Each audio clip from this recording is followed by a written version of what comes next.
Hello everyone, आज अपन discuss करेंगे the Hindu का article set the guard rail for AI in court rooms जो topic है उसके ऊपर। केरला हाई कोर्ट पब्लिश करता है set of guidelines artificial intelligence को यूज करके के लिए जुडिशियरी कोर्ट के लिए, और ये एक तरीके से पहला पॉलिसी है कंट्री पे जो डायरेक्ट एड्रेस करता है एआई के यूसेज को लेकर के जुडिशियल प्रोसेस में, और सेट करता है स्ट्रिक्ट सेफगार्ड।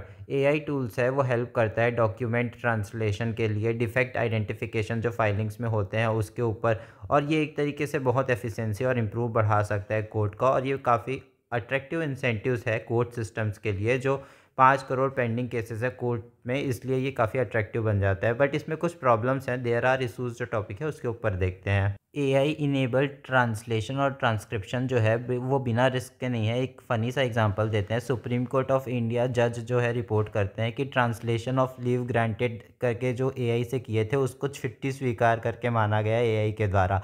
जो जो लीव ग्रांटेड होता है वो लीगल लैंग्वेज में अलग होता है एक्चुअली। उसमें मतलब कोर्ट ने कोई परमिशन दिया है या फिर कुछ किया है उसके लिए लीव ग्रांट किया जाता है, ऐसा इसका मतलब होता है एक्चुअली। और फिर एक और एग्जांपल देते हैं। एक जो केस था Noel Antony clerk versus guardian news and media limited 2025 का ही, उसमें एआई ट्रांसक्रिप्शन टूल था वो रिपीटेडली बार बार मिस्टेक कर रहा था, नोएल के नाम को नो लिख रहा था। तो ये जो AI powered speech recognition system है वो रिपीटेडली बार बार ये प्रोड्यूस करता है फॉल्स इन्फॉर्मेशन को। फिर बताते हैं कि एक स्टडी पब्लिश्ड हुआ था journal of empirical legal studies में। उन्होंने फाउंड किया जो लीगल लार्ज लैंग्वेज मॉड्यूल है वो अपने आप क्रिएट करते हैं can make up case laws, और इनकरेक्ट सोर्स दे करके सब्सटेंशिएट करते हैं अपने क्लेम को। और अगर स्ट्रक्चरल लेवल पे देखा जाए, एआई जो है वो रिड्यूस कर रहा है एजुडिकेशन को, मतलब जो डिसीजन मेकिंग होता है उसको रूल बेस्ड इन्फ्रेंसेस में, मतलब रूल बेसिस में ज़्यादा ध्यान दे रहा है, और ओवरलुक कर रहा है जो ह्यूमन का जजमेंट है। मतलब ह्यूमन का भी कुछ अपना इन्फ्रेंस होता है स्पेसिफिक कॉन्टेक्स्ट को लेकर के, और जो जुडिशियल डिसीजन मेकिंग है उसको इम्पैक्ट कर रहा है। ये कुछ मार्केट टूल्स का यूज़ किया जा रहा है जैसे कि ट्रांसक्रिप्शन ऑफ ओरल आर्ग्यूमेंट्स, और जो विटनेस डिपोजिशन होता है, मतलब जो विटनेस टेस्टिमनी देता है वो सब के लिए एआई का यूज़ किया जा रहा है। पर बिना कोई टाइम फ्रेम के एआई का सक्सेस पैरामीटर्स क्या है, मतलब कि एआई का एफिशिएंसी मेजर करने का कोई प्रॉपर तरीका नहीं है, और non public and personal data use किया जा रहा है। ऐसे पायलट प्रोजेक्ट्स होते हैं वो क्लोज अटेंशन डिजर्व करता है।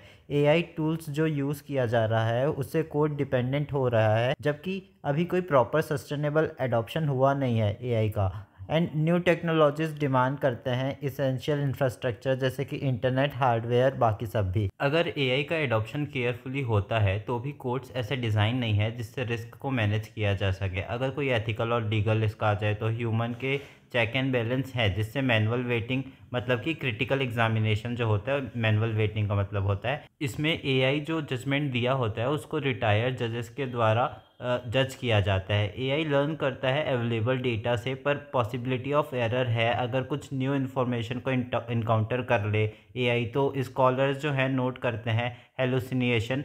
हेलुसिनेशन का मतलब होता है produce false information in large language module जो होता है वो। तो कुछ ना कुछ प्रॉब्लम्स हमेशा लार्ज लैंग्वेज मॉड्यूल में आ जाता है, और ये जो प्रॉब्लम्स आता है वो फीचर्स है एआई का, जिससे जैसे मोबाइल फ़ोन्स में की फीचर्स होते हैं वैसे ही ये भी फीचर्स है एआई का, ये प्रॉब्लम्स जो हैं। तो कहते हैं कि ये जो कोई बग नहीं है इसको करेक्ट नहीं किया जा सकता, ये हमेशा रहेगा एआई के साथ। फिर कहते हैं एआई को इंटीग्रेट करने से पहले जो क्रिटिकल एआई लिटरेसी है जजेस में, और जो स्टाफ मेंबर हैं, लॉयर्स हैं, उन सब में एआई लिटरेसी होना ज़रूरी है। और जो जुडिशियल एकेडमिक्स हैं और बार एसोसिएट हैं उनको कोलेबरेट करना चाहिए, जो एआई गवर्नेंस एक्सपर्ट्स हैं उन लोग के साथ साथ, और कैपेसिटी बिल्डिंग बढ़ानी चाहिए। सेकेंडली ये भी कहते हैं जो गाइडलाइंस है कि individual use of generative AI को लेकर के गाइडलाइंस भी होना चाहिए।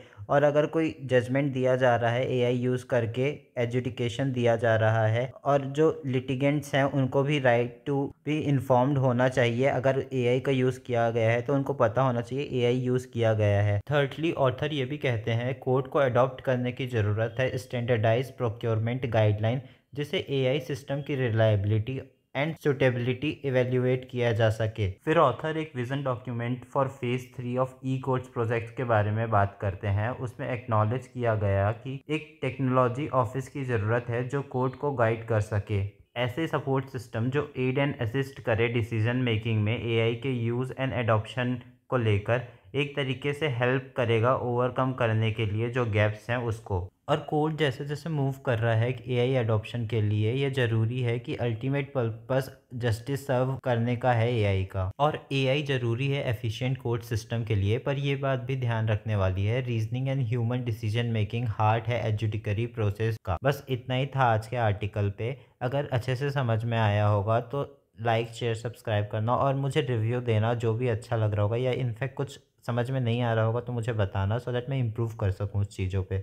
Thank you, have a good day.